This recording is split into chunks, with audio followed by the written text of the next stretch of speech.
Assalamualaikum warahmatullahi wabarakatuh. Kita bertemu kembali. Saat ini kita akan belajar tentang kelembagaan pertanian.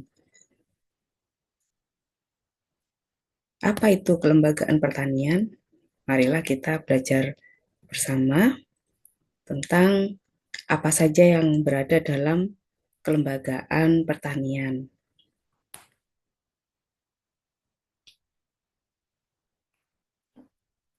Kita perlu tahu terlebih dahulu apa itu pengertian dari lembaga. Lembaga adalah sebuah organisasi atau kaidah-kaidah formal maupun informal yang mengatur perilaku dan tindakan anggota masyarakat tertentu, baik dalam kegiatan-kegiatan rutin sehari-hari maupun dalam mencapai tujuan tertentu. Contoh dalam pertanian, sistem pemilikan tanah, jual beli, sewa menyewa tanah, bagi hasil, gotong royong, koperasi, dan lain-lain.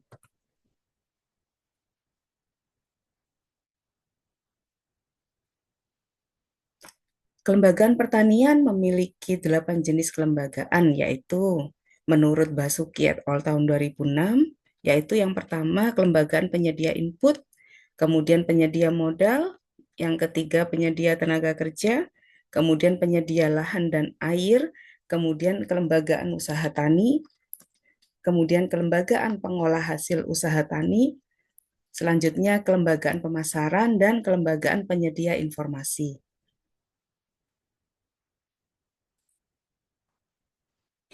Aspek dari kelembagaan yaitu menurut A.T. Moser tahun 1974 merupakan syarat pokok yang diperlukan agar struktur pembangunan pedesaan dapat maju. Yang pertama ada pasar, yaitu untuk memperoleh saprodi, konsumsi, dan menjual produknya. Yang kedua ada layanan penyuluhan, yaitu pelayanan teknologi baru. Kemudian ada perkreditan untuk membiayai usaha taninya. Wilayah unit desa atau disingkat WILUT dalam sistem Bimas Padi, satu WILUT terdiri kurang lebih 600 sampai 1000 hektar hamparan lahan. Kelembagaan yang melayani petani dalam satu WILUT adalah catur sarana usaha tani, yaitu yang pertama ada bank, yang kedua penyuluhan, yang ketiga penyaluran sarana produksi, yang keempat lembaga yang membeli. Bank atau lembaga keuangan. Kebutuhan akan kredit di pedesaan sangat dirasakan terutama untuk modal kerja karena sangat membantu ekonomi pedesaan. Yang pertama misalnya petani dalam masa paceklik pengeluaran untuk tujuan tertentu misalnya biaya menggarap tanah, pembelian bibit, pupuk, peralatan petani lainnya.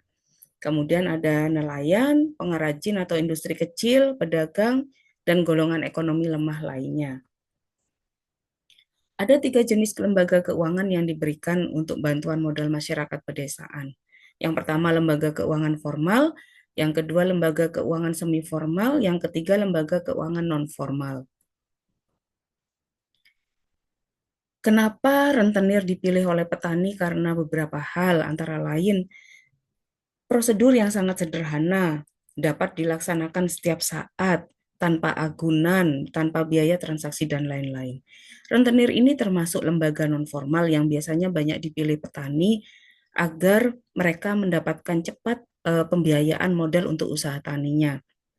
Kemudian ada masalah yang timbul, yaitu yang pertama, pelepas uang berpotensi untuk mengeksploitasi sesama masyarakat di pedesaan. Yang kedua, posisi petani atau pengusaha kecil selalu dalam kondisi yang lemah atau kurang menguntungkan dalam jaminan dalam pinjam meminjam.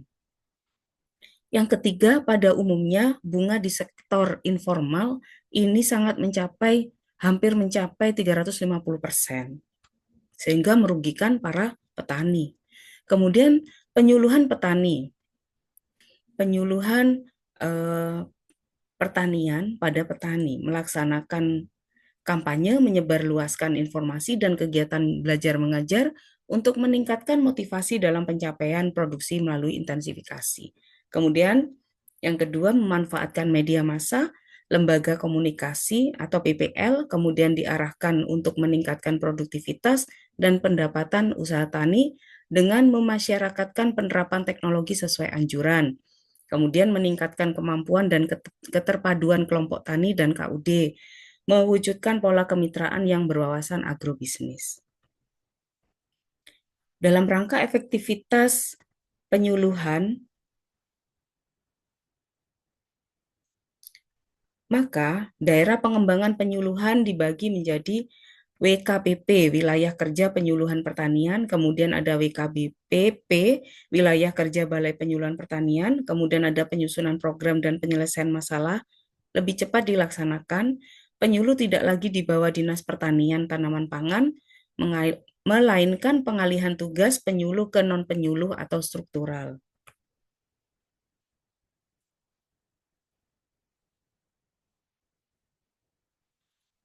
Tata kegiatan penyuluhan, yang pertama, program penyuluhan pertanian yang disusun dalam kelompok penyuluh pertanian untuk memadukan aspirasi petani, nelayan, dan masyarakat pertanian dengan potensi wilayah. Kemudian yang kedua, dilaksanakan dengan sistem kerja yang sesuai dengan kondisi sosial ekonomi petani atau nelayan setempat. Yang ketiga, dilaksanakan berdasarkan spesifik lokalita dengan memperhatikan kondisi dan perkembangan wilayah serta kebutuhan nyata para petani.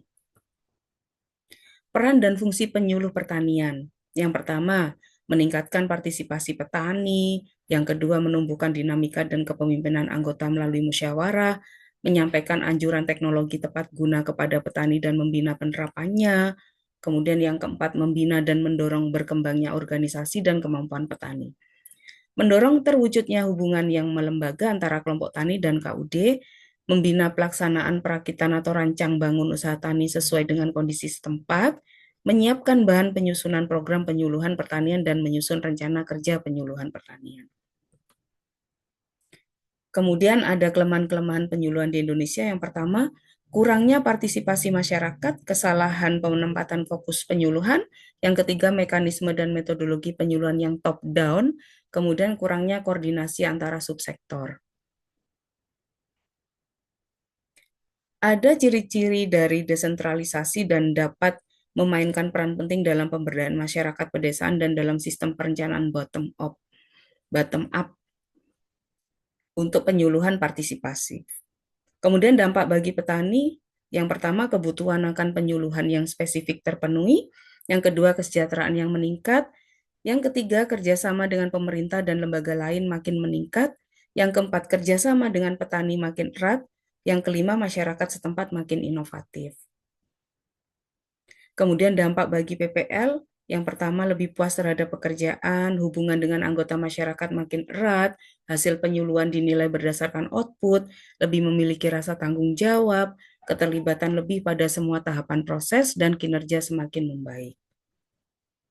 Manfaat bagi pemerintah atau kabupaten, yang pertama kinerja pelayanan dan program pemerintah makin tinggi, spesifik lokasi dan sesuai kebutuhan, kemudian pemanfaatan sumber daya yang lebih efektif dan efisien, kemudian pengadaan dan pelaksanaan mekanisme perencanaan secara bottom up, kemudian dalam jangka panjang peran pemerintah bisa dikurangi. Kemudian kita akan menuju ke kelompok tani, yaitu merupakan wadah bagi penyuluh pertanian untuk melakukan proses belajar mengajar. Mempercepat adopsi teknologi di tingkat petani dibentuk kelompok-kelompok tani, kemudian memudahkan penyampaian teknologi baru berdasarkan tingkat perkembangan kelompok, yaitu kelas pemula, kelas lanjut, kelas madya, dan kelas utama.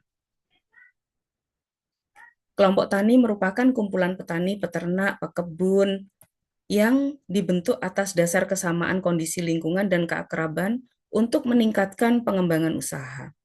Kelompok tani sebagai pelaku utama menjadi salah satu kelembagaan pertanian yang berperan penting dan menjadi ujung tombak dalam pembangunan pertanian.